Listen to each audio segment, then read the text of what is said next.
এসময়ত এজনী বুঢ়ী আছিল। তাই এজাক গৰু ৰাখি গাখীৰ বেছি কোনোমতে টুক টাক টাককৈ খাই আছিল। তাই শোৱা ঘৰটো বৰ পুৰণি। তাৰ ছালৰ খেৰবোৰ উৱলি গৈছে দেখি উৰুখি বৰষুণত পানী পৰে। এদিন ডাৱৰীয়া ৰাতি তাই খাই বৈ উঠি শুবলৈ ধৰিলে।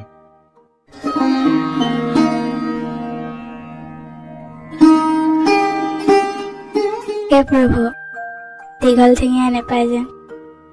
এইবুলি চাঙত উঠি শুই থাকিল। সেইদিনা ৰাতি এটা চোৰে বুঢ়ীৰ গৰু এটা চুৰ কৰি নিবলৈ বুলি আহি গোহালিৰ কাষতে লুকাই বহি বুঢ়ী শুবলৈ বাট চাই আছিল। এটা বাঘেও বুঢ়ীৰ গৰু খাবলৈ মন কৰি এন্ধাৰে মুন্ধাৰে মনে মনে আহি গোহালিৰ গৰু জাকৰ মাজত সোমাই বুঢ়ী শুবলৈ বাট চাই আছিল। বাঘ আৰু চোৰ দুয়ো বুঢ়ীয়ে কোৱা সেই কথাষাৰ শুনিলে, কিন্তু দীঘল ঠেঙীয়া মানে কি সিহঁতে বুজিব নোৱাৰি ভাবিবলৈ ধৰিলে। দীঘল ঠেঙীয়াটো বা কি?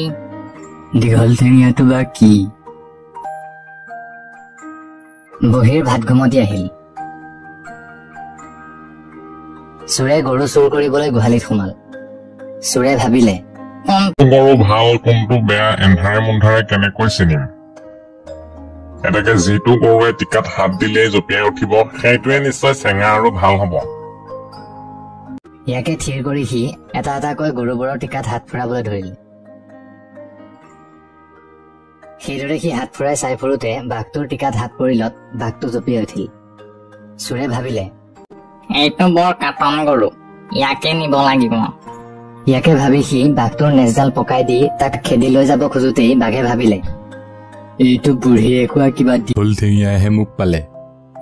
এই ভাবি বাঘে আকৌ জাপ মাৰি উঠিল।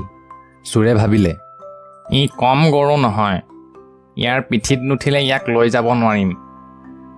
ইয়াকে ভাবি চোৰে জাপ মাৰি বাঘৰ পিঠিত উঠিলতে বাঘে তাক দীঘল ঠেঙীয়াই ভালকৈয়ে পালে বুলি থিৰ কৰি গোহালিৰ পৰা ওলাই চেকুৰি লৰ মাৰিলে। দীঘল ঠেঙীয়াই মোক ভালকৈ পালে আজি। চোৰেও গৰুটোৰ কেৰামতালি দেখি বুজিলে যে সি গৰু নহয়, কিবা দীঘল ঠেঙীয়াহে। এইটো গৰু নহয়, কিবা দীঘল ঠেঙীয়াহে। আজি মোক সঁচাকৈয়ে দীঘল ঠেঙীয়াইহে পালে। দুয়োকো দীঘল ঠেঙীয়া ভাবি ভয়তে তৎমত এৰিলে। চোৰক পিঠিত লৈ বাঘে ঢাপলি মেলি হাবিত সোমাবলৈ ধৰোতেই চোৰে মৰু জিহুকৈ বাঘৰ গলধনটো মটুকাই ধৰিলে। তেতিয়া বাঘে ভাবিলে, ই দীঘল ঠেঙীয়া নহয়, ঘাৰ মুকুটো আহে। বাঘে ভয়ত আৰু বেগেৰে লৰ দিবলৈ ধৰিলে।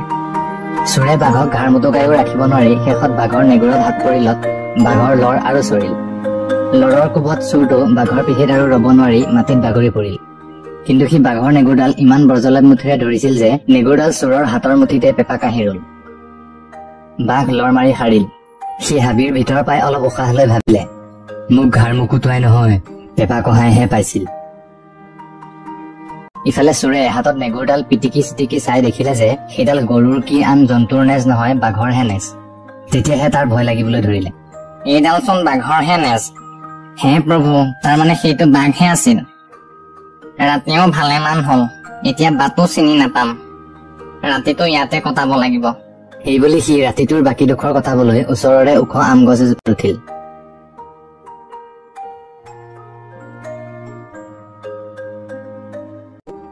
ইফালে বাঘে হাবিত সোমাই তাক পেপা কঢ়াই পোৱা কথা তাৰ লগৰীয়া ভাই বন্ধুহঁতক কলে। এইটো বৰ লাজৰ কথা হল।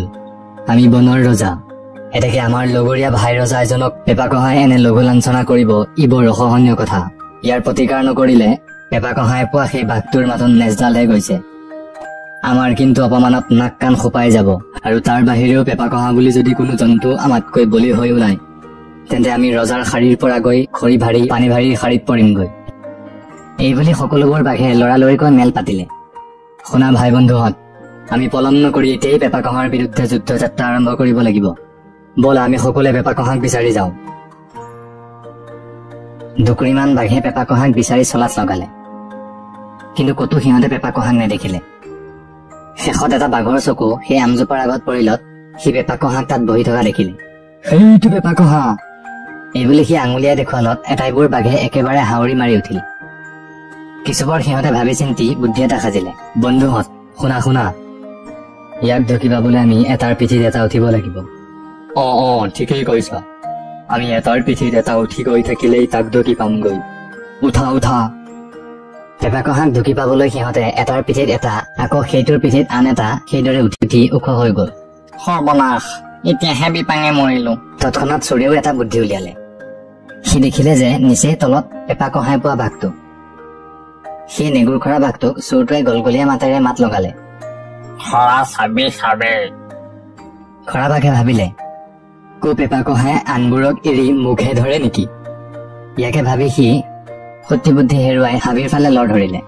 সি তেনে কৰিলত তাৰ পিঠিত এটা এটাকৈ উঠি ওখ হৈ যোৱা আটাইবোৰ বাঘ থল থল কৰে মাটিত সৰি পৰিল। সিহঁতেও আমাকো পেপা কঢ়াই পালে বুলি ভাবি বৰকৈ নৰা চিঙি লৰি হাবিলৈ পলাই গুচি গল।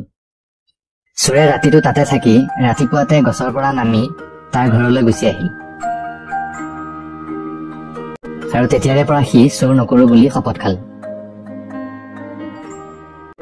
আজিৰ পৰা আৰু মই চোৰ নকৰো শপত খাইছো।